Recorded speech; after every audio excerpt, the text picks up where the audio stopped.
señalar a lo largo de esta charla, y después serán muy bienvenidas todas sus preguntas, tres cuestiones. Primero, ¿qué es la Corte Suprema? ¿Cuál es su enclave constitucional? ¿Por qué la Corte Suprema es en cierto modo un poco diferente del resto de los tribunales desde el punto de vista cualitativo? No estoy diciendo que sea mejor, digo que es diferente. A veces ser mejor ser diferente no necesita ser mejor, puede ser peor. Pero tiene una cualificación específica que voy a tratar de explicar. La segunda cuestión que quiero analizar es cuáles son la herramienta procesal de la cual se vale la Corte Suprema para llevar adelante su trabajo y cómo lo hace. Y la tercera parte, y en esto voy a cumplir con el título del Derecho Público en los últimos 20 años, muy sucintamente, por cierto, quiero hacer un repaso de lo que ha hecho la Corte Suprema, no en los últimos 20 años, pero sí por lo menos en los últimos 10 años, porque es la Corte actual, la que tenemos en este momento. La Corte Suprema de Justicia es un tribunal, como les decía, muy especial, cualitativamente distinto, porque, en primer lugar, porque es el tribunal final. Y el ser el tribunal final lo hace ser infalible. Había un juez de la Corte de los Estados Unidos, Robert Jackson, un tipo muy interesante, porque, dicho en lenguaje común, no se le había creído, ¿sí? Pero tenía una actitud sumamente crítica hacia la Corte que integraba. Él al mismo tiempo en una época fue fiscal en el Tribunal de Nuremberg, después de la Segunda Guerra Mundial. Y esto lo cambió mucho, le hizo cambiar muchas actitudes judiciales. Y Jackson decía: no somos los jueces finales porque seamos infalibles, somos infalibles porque somos los finales.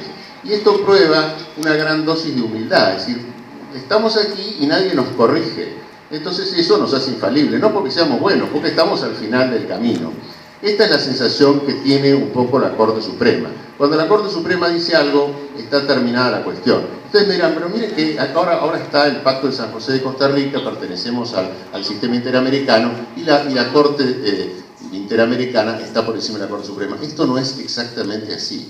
A veces la Corte Suprema puede incurrir en errores, como todo tribunal humano, y entonces la Corte de Costa Rica lo que señala es que hay responsabilidad del Estado, pero no por esto modifica la sentencia. En tal caso, lo que dice que había una violación a los derechos humanos.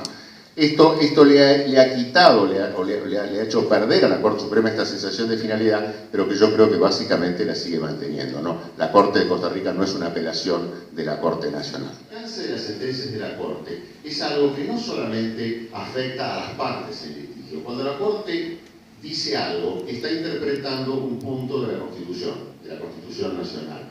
Esa interpretación de un punto de la Constitución Nacional normalmente es un hito, ¿sí? Se dice habitualmente que la Corte Suprema es una convención constituyente en sesión permanente. Y esto es una realidad. La Corte está interpretando todos los días la Constitución.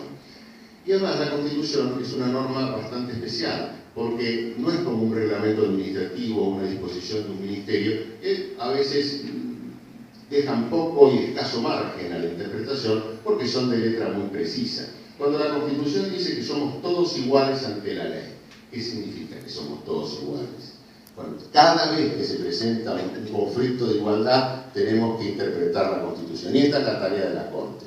Entonces, lo que diga la Corte no solamente interesa a las partes en litigio, sino que interesa a toda la comunidad. Esto es, sumado a su sensación de infalibilidad, la importancia que tiene el fallo de la Corte. Cuando la Corte dijo, por ejemplo, pongamos un ejemplo, en 1985 la Corte declaró la inconstitucionalidad de la ley de matrimonio civil en tanto prohibía el divorcio vincular, ¿sí? Hasta ese momento había una seria duda de si esto era constitucional o no. Había quienes decían que sí, había quienes decían que no, pero finalmente en una disputa, en un matrimonio, lo cual daba la sensación que ni siquiera había caso, porque los dos querían la misma solución. Fíjense que cuando Sejean demandó a Sachs de Sejean, era su mujer, no había caso.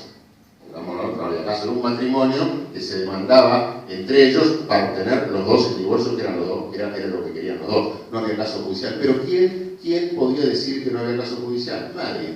La Corte lo resolvió, declaró la inconstitucionalidad de la ley de matrimonio civil, del artículo 69 de esa ley de matrimonio civil, de la ley de la época de Juárez Selman, y al poco tiempo el Congreso sancionó una nueva ley. Esto implica que lo que dijo la Corte en el caso Sejian contra Sánchez Sejian tuvo un impacto, yo diría, erga omnes. Casi todas las sentencias de la Corte, por una razón o por otra, tienen, de hecho o no de derecho, efectos erga omnes.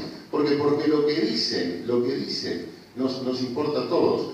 Pongamos otro caso. Cuando la Corte resolvió el caso Alavi, sobre la legitimación procesal, en realidad estaba resolviendo el caso para Alavi. Luego la Corte se encarga de decir que esto es para todos, pero inicialmente era un caso individual.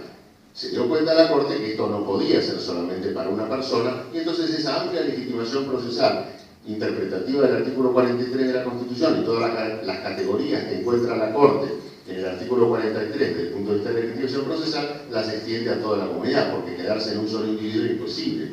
Cuando declara que es constitucional la tenencia individual, la tenencia de estupefacientes para consumo individual, el caso Arriola, que generó toda una serie de casos en la Corte que arrancan desde hace más de 30 años.